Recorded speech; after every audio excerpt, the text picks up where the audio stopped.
Manchester United musim ini agak anomali nih performanya di Liga Inggris sama di Liga Eropa ataupun Liga malam Jumat. Di Liga Eropa, kalau kita ambil julukan MU setan merah nih, MU di Liga Eropa ibaratnya setannya itu kayak kuntilanak. Karena apa? Kuntilanak namanya nongkrong di atas tuh, di atas pohon. Dan MU sekarang di Liga Eropa ada di jajaran tim papan atas, 4 besar tim yang lolos ke semifinal. Sementara di Liga Inggris, MU udah kayak suster ngesot. Karena suster ngesot demennya ngedeprok di bawah, dan MU sekarang ada di papan bawah di Liga Inggris. Kalau kita lihat ya performa MU di Liga Eropa musim ini bisa bilang ya begini performanya ini, saya itu dia dong set. Sementara Liga Inggris begini performa ini. Wah, susah banget tuh digambarin kan performa MU di Liga Inggris. Bahkan di Liga Inggris 5 pertandingan terakhir nggak pernah menang. Di Liga Eropa sulit dikalahin, dan MU dengan hasil semalam lawan Atletico Bilbao ini MU berpotensi besar masuk ke final dan bakal menggondol trofi Liga Eropa menurut gue ya. Karena apa? Semalam aja MU menang 3-0 guys lawan Athletic Bilbao, main di kandang lawan lagi kan, dan ini kelihatan banget nih mental juara MU dan tanda-tanda aroma juara semakin deket nih ke Old Trafford. Karena apa? Ya kita lihat di pertandingan semalam performa MU dengan starting 11 yang diturunkan sama pelatihnya tuh siapa namanya tuh Ruben Amorim. Ini MU tampil oke sepanjang laga menurut gue ya. Karena apa? Karena kalau kita bercermin dari statistik pertandingan ya, MU ini benar-benar mengontrol pertandingan. Biarpun main di kandang lawan, ini MU ball possession-nya jomplang banget nih sama Athletic Bilbao, 27% milik tuan rumah, MU 73%. Kreasi peluang pun MU dominan banget, 3-7. Nah ini menggambarkan apa? Menggambarkan kalau MU di pertandingan semalam benar-benar menjadi tim yang giroh ataupun semangat, gairah juaranya lagi tinggi-tinggi banget nih. Hasrat juaranya udah menggebu-gebu banget. Terbukti MU babak pertama belum genap 10 menit, MU udah bisa bikin gol tuh lewat lewat Garnacho.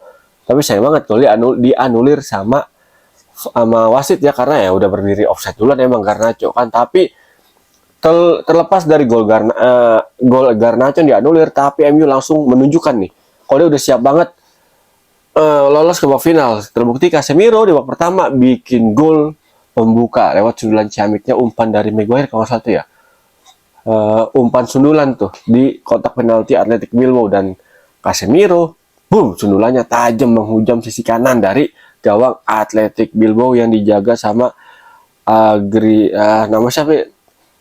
Agrizabala. Nah, itu nama kipernya tuh.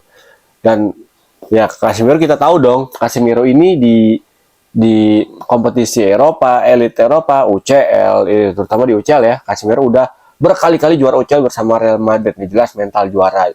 Casemiro di Eropa udah nggak perlu diraguin lagi.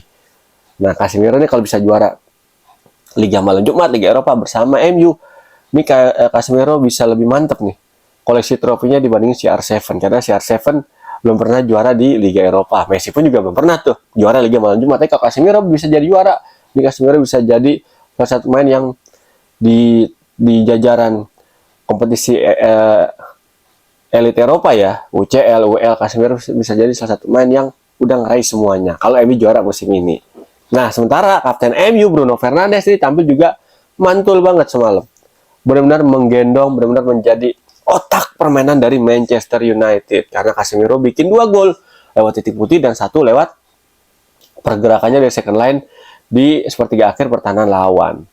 Yang berujung gol kedua dari Bruno di pertandingan semalam, ataupun gol ketiga MU dan menjadi gol penutup di pertandingan kemarin. Dan MU menurut gue sih agak sedikit mujur ya. Mujurnya apa ya? Karena MU di babak pertama udah bisa leading 3 gol duluan. Seandainya leading cuma 1 gol aja, bisa jadi Athletic Bilbao babak kedua bisa mengejar ketertinggalannya. Tapi MU untungnya di babak pertama udah unggul 3-0, dan MU bisa manfaatin kelengahan ataupun kelemahan dari sisi sektor pertahanan dari Athletic Bilbao ya. Kelihatan banget man tuh center back Bilbao ini bener gampang banget dieksploitasi sama para pemain Manchester United yang tampil sangat apa nih MU sangat kesetanan ya, cukup kesetanan semalam ya kan. Biarpun Højlund nggak bikin gol, tapi gol kedua MU ini berkat pergerakan Højlund tuh ketika dikasih umpan crossing sama Bruno kalau nggak salah tuh ya kan.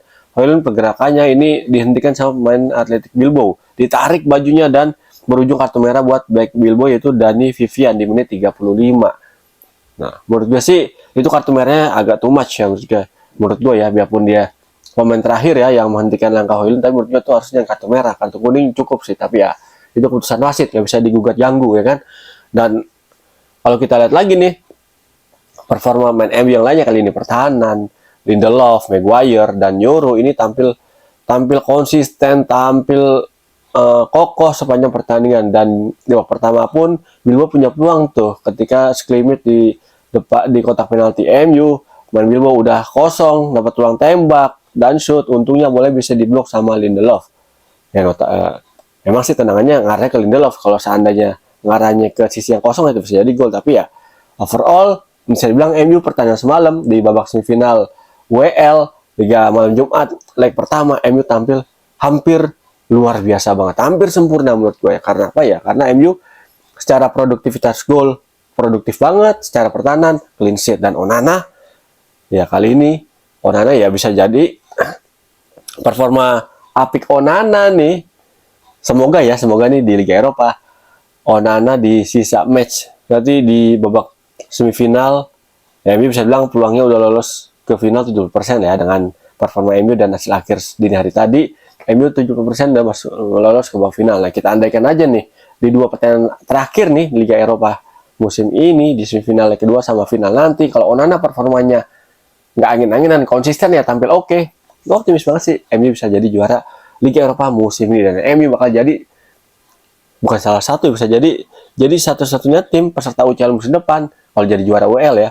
Ini yang peringkat di liga domestiknya di luar 10 besar. Nah, menarik kita nantikan nih.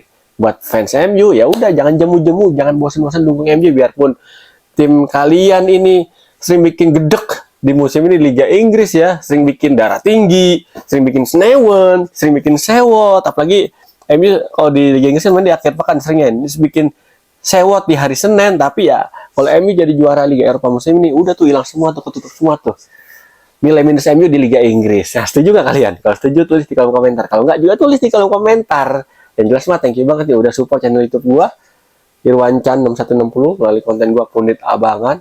Berkat dukungan dari netizen sekalian yang nonton, like, subscribe, komen, dan share channel YouTube gua, konten gua Pundit Abangan ini, channel YouTube gua makin berkembang. Jangan bosan-bosan ya, dukung terus kemajuan channel YouTube gua biar terus berkembang. Saatnya gua pamit, ketemu lagi bersama gue Irwan Chan di konten Pundit Abangan berikutnya. Salam olah bola.